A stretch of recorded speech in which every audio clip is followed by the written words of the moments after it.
अब हमारा मसला मोहब्बतों के दुखों में घिरा उस्मान नहीं है। काई का जुर्रतमंद बहादुर मेरा बेटा बतूर है।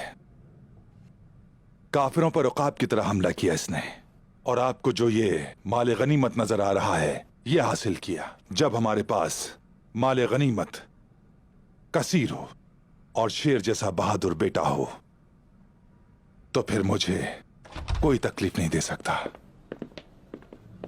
मैं दे सकता हूं दूमदार।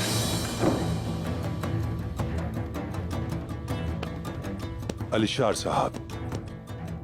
हाँ अलीशार, उठा लो ये सब कुछ।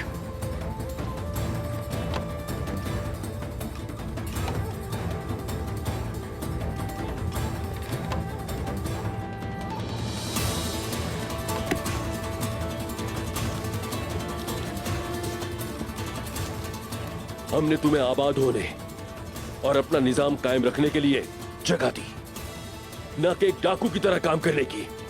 या आप लोगों ने कब से काफिलों पर हमला करके गंदगी फैलाना शुरू कर दी? ये गंदगी नहीं, माल गनीमत है जो कुलूजा हिसार के काफिरों का माल है। जो हमने मिलकर अहद किया था दूनदार, क्या वो मुआहिदा भूल गए हो तुम? उस दोस्ती का क्या हुआ? इत्तेहाद का क्या हुआ? मैं सोफिया और कालानोस को अब क्या जवाब दूंगा? अब कोई इत्तेहाद नहीं रहा अलीशार साहब। आपकी गैर मौजूदगी में उन्होंने हमारे सिपाहियों को शहीद किया। मुझे आपके सिपाहियों की कोई परवाह नहीं। मैं सल्जूक घराने के मफादात का मुहाफिज हूं। आखिर आपको इस हमले की किसने इजाजत दी दूनदार? जवाब दीजिए। क्या काफिरों से लड़ने के लिए हमें इजाजत लेने की जरूरत है?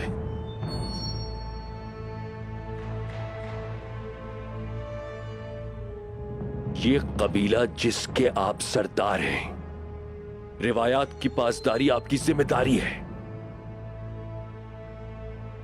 और ये खैमा जिसमें आप अपनी औरतों के साथ रहते हैं और बच्चे पैदा करते हैं, ये सब मेरा है। हर एक की तरह आपको भी मुझसे इजाजत लेनी होगी। ये खैमा सुलेमान शाह का है, ये काई कबीला है और रिवायात तुर्कों के हैं। अलीशार साहब रुक जाओ, रुक जाओ। जाओ यहां से और जाकर अपने बराबर वाले से उलझो। दूर हो जाओ मेरी नजरों से।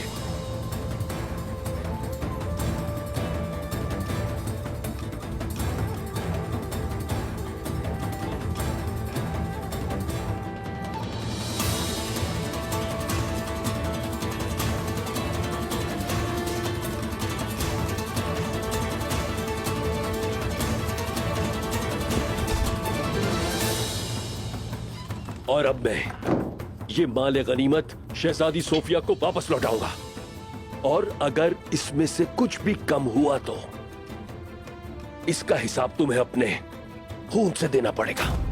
खून से।